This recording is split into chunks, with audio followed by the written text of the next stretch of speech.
MP board कक्षा 9वीं वाले सभी प्यारे भैया बहनों के लिए विज्ञान विषय का पूरक परीक्षा यानी कि सप्लीमेंट्री परीक्षा का पेपर है। प्यारे बच्चों, अगर आप अपने विज्ञान विषय में वाकई पास होना चाहते हैं तो इस क्वेश्चन पेपर को रट लीजिए, याद कर लीजिए, क्योंकि प्यारे बच्चों आपकी स्क्रीन के सामने जो पेपर मैं आज यहाँ पर बताने जा रहा हूँ, सेट ए, बी, सी और डी, ओनली 4 सेट पेपर बताऊंगा। अगर आपने इन 4 सेट पेपर को याद कर लिया तो मैं आपसे 100% वादा करता हूं कि प्यारे बच्चों दुनिया की कोई ताकत नहीं जो कि आपको परीक्षा में फेल कर सके। तो सभी प्यारे भैया बहनों से मेरा यही कहना है कि इन चारों सेट पेपर को देखें। जो बच्चे हमारे साथ आज नए जुड़े हुए हैं प्यारे विद्यार्थियों, चैनल को सब्सक्राइब जरूर कर लेना, क्योंकि 100% प्यारे विद्यार्थियों पेपर बता रहा हूँ तो पेपर परीक्षा में छपेंगे। आइए शुरुआत करते हैं हमारे प्रश्नों से जो परीक्षा में आपको दिए जाएंगे। तो पेपर आ चुका है आपकी स्क्रीन के सामने प्यारे विद्यार्थियों, ये पूरा पेपर है जो परीक्षा में आपको दिया जाएगा। पहला प्रश्न आएगा परीक्षा में, पदार्थ की किस अवस्था में कणों के मध्य न्यूनतम रिक्त स्थान होता है। प्यारे विद्यार्थियों, यहाँ पर आपसे प्रश्न पूछा गया है तो इसमें आपका जो सही आंसर हो जाएगा, न्यूनतम जो रिक्त स्थान होता है वो ठोस में रिक्त स्थान होता है। यहाँ पर आप ठोस ध्यान रखेंगे। निम्नलिखित में से कौन सा पदार्थ ऊर्ध्वपातित हो सकता है। प्यारे विद्यार्थियों, ऊर्ध्वपातित होने वाला वह पदार्थ कौन सा है, तो मेरे सभी प्यारे भैया बहन ध्यान रखेंगे। यहाँ पर नेप्थलीन ऊर्ध्वपातित होगा, एंथ्रासीन होगा और अमोनियम क्लोराइड भी होगा। तो इसमें आपको ऑप्शन नंबर डी करेक्ट करके आना है। प्यारे विद्यार्थियों, सभी बच्चों के लिए मैं आपके लिए बिल्कुल दिल से मेहनत कर रहा हूँ प्यारे विद्यार्थियों, और ईश्वर से प्रार्थना भी आपके लिए करता हूँ कि आप अपनी 9वीं कक्षा में पास होकर 10वीं कक्षा में जरूर प्रवेश लें, जिससे कि आपके अपने माता पिता खुश हों। एवोगैड्रो स्थिरांक में परमाणुओं की संख्या होती है, तो परमाणुओं की संख्या क्या हो जाएगी यहाँ पर ध्यान रखिएगा, और वह हो जाएगी ऑप्शन नंबर फर्स्ट 6.022 मल्टीप्लाई 10 की घात 23। तो ये आप यहाँ पर क्या करेंगे, ध्यान रखेंगे। इसके बाद देखिएगा अगला प्रश्न है आपकी स्क्रीन के सामने। सभी बच्चे एक बार वीडियो को लाइक जरूर कर दें। प्यारे बच्चों, आपके लिए ही मेहनत कर रहा हूँ और आपके लिए ही प्रयास कर रहा हूँ, तो क्यों ना आप थोड़ा सा सपोर्ट जरूर करें। वीडियो को लाइक कर चैनल को सब्सक्राइब जरूर कर लीजिएगा। इलेक्ट्रॉन की खोज किसने की थी, तो इलेक्ट्रॉन के खोजकर्ता कौन थे, तो इसमें ध्यान रखना है जे थॉमसन ने इलेक्ट्रॉन की खोज की। अगला क्वेश्चन आएगा, किसी वस्तु के वेग में परिवर्तन की दर को क्या कहते हैं। प्यारे विद्यार्थियों, किसी वस्तु के वेग में परिवर्तन की दर को क्या कहा जाएगा, उसे त्वरण बोला जाएगा। तो यहाँ पर आपको त्वरण लिखना है। तेज हवा चलने से पेड़ के पत्ते या फल टूट कर गिर जाते हैं, तो क्यों गिर जाते हैं, स्थैतिक जड़त्व के कारण। तो यहाँ पर आपको लिखना है स्थैतिक जड़त्व के कारण। बढ़ेंगे हमारे अगले क्वेश्चन की ओर। अगला क्वेश्चन देखिएगा, किसी वस्तु का द्रव्यमान पृथ्वी पर 12 किलोग्राम है तो चंद्रमा पर कितना होगा, तो चंद्रमा पर भी 12 किलोग्राम ही होगा। तो यहाँ पर आप 12 किलोग्राम लिख दीजिएगा। एक एम द्रव्यमान की वस्तु v वेग से गतिशील है तो इसकी गतिज ऊर्जा क्या होगी। तो इसकी जो गतिज ऊर्जा निकल कर सामने आती है 1/2 mv² इसकी गतिज ऊर्जा होगी।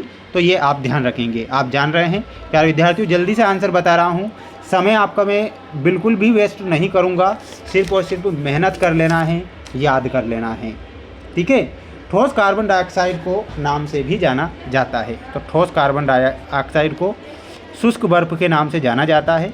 तो इसमें आपको लिखना है शुष्क बर्फ।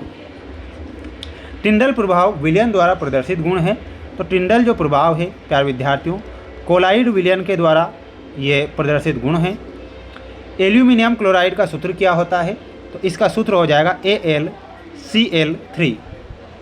कोशिका का मस्तिष्क को कहा जाता है, तो केंद्रक को कोशिका का मस्तिष्क कहा गया है। तो इसमें लिखना है केंद्रक। हमारे शरीर में गति के लिए ऊतक उत्तरदायी होता है, तो यहाँ पर आपको लिखना है पेशीय ऊतक। प्रति इकाई समय में हुआ विस्थापन कहलाता है, तो यहाँ पर आपको लिखना है वेग। किसी वस्तु का उसके जड़त्व की माप है, तो किसी वस्तु का द्रव्यमान। तो अब आप क्या करिएगा, इसका एक स्क्रीनशॉट ले लो, याद कर लो, पढ़ लो, मेहनत कर लो, क्योंकि बिना मेहनत के जय जयकार नहीं होती। कोशिश करने वालों की कभी हार नहीं होती, ठीक है। अत्यधिक संपीड़िय तो क्या होता है, गैस होती है। तो इसमें ऑप्शन नंबर डी से मिला दीजिएगा।